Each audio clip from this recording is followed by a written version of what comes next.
c'est tout de même incroyable que quelque chose d'artificiel, comme le moi, le petit moi, la personne séparée, soit devenu la norme pour la majorité, soit devenu la réalité. Et le petit moi, la personne séparée, repose sur le mental. Donc le mental a pris toute sa valeur. C'est un peu comme à la bourse. Le mental est très haut coté. Je dois penser pour pouvoir agir, pour pouvoir prendre une décision. Je crois que véritablement, je dois vraiment aller chercher des pensées, réfléchir pour pouvoir poser des actes. On fait des corrélations arbitraires, sans se rendre compte que même les pensées surgissent d'elles-mêmes, que ce n'est pas moi qui les crée, elles viennent de la vie, elles apparaissent dans le champ de la conscience, sans raison, et qu'elles n'ont aucune réalité. Donc tout se passe dans du virtuel, dans l'illusion.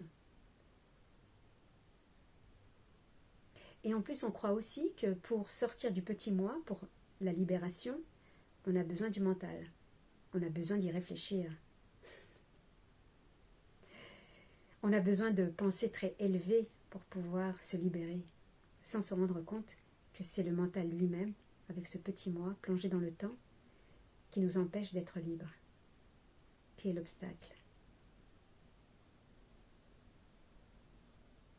Et on tourne en rond.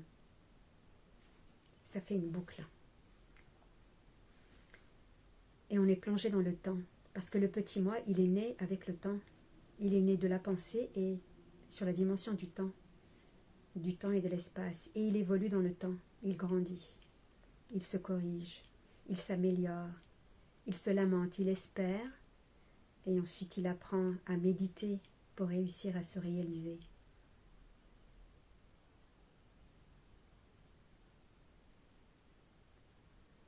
Et il est focus sur les pensées du passé, parce que le passé, c'est sa base. Il se repose sur ce qu'il a connu. Et il voudrait quelque chose de nouveau. Donc on se repose sur du passé en espérant créer quelque chose de nouveau. Avec des pensées qui apparaissent de manière aléatoire. Mais on fabrique des choses, voilà, avec ces pensées. On devient des businessmen, pas du tout des amoureux de la vie, mais des businessmen. Et on fabrique aussi de l'amour là-dedans, de manière artificielle quelque part.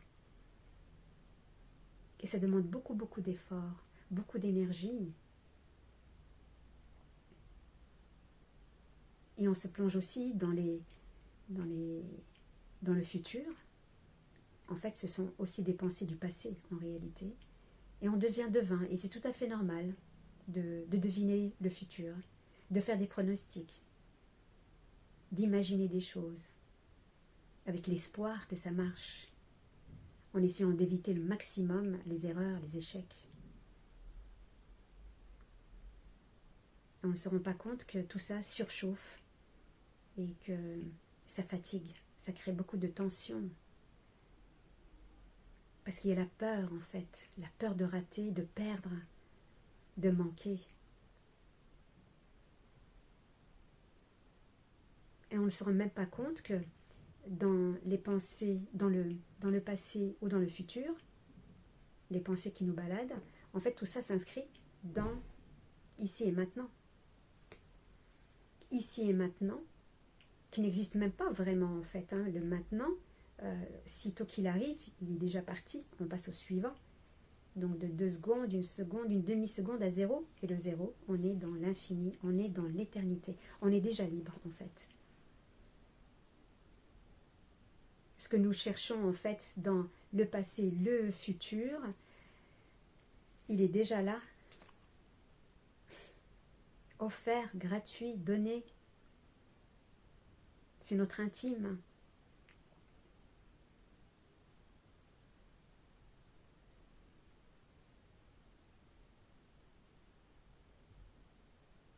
Mais c'est comme si ce qui est ne suffisait pas.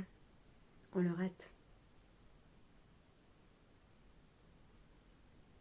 Parce que les solutions, on pense que les solutions à toutes nos réponses, pour même comprendre la vie, se trouvent dans le mental. On est convaincu que voilà, les réponses que nous cherchons se trouvent dans le mental, dans les pensées. On essaie de trouver des informations sur l'infini, l'illimité, dans ce qui est limité et fini, et obsolète et virtuel, et qui n'existe pas et qui apparaît comme ça. Et il n'y a pas non plus besoin que le mental soit calme pour être libre. Nous sommes libres, quoi qu'il en soit, que le mental soit bouillonnant ou pas. On est déjà libre, on est déjà qui nous sommes vraiment.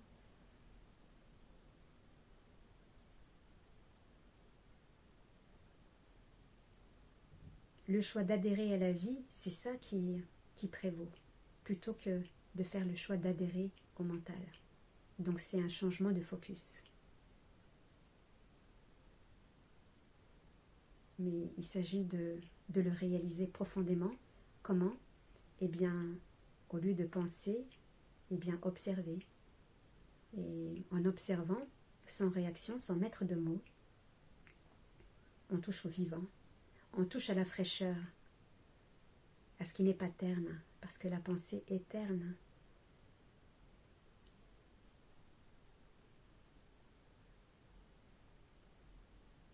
Le vivant est frais, est disponible, est goûteux, est plein. C'est un plein qui se vit. C'est pas la pensée qui est dans le manque qui cherche le plein. C'est la vie pleine qui se goûte elle-même dans le plein. C'est que du plein en fait. C'est l'abondance de l'abondance. C'est la fraîcheur de la fraîcheur.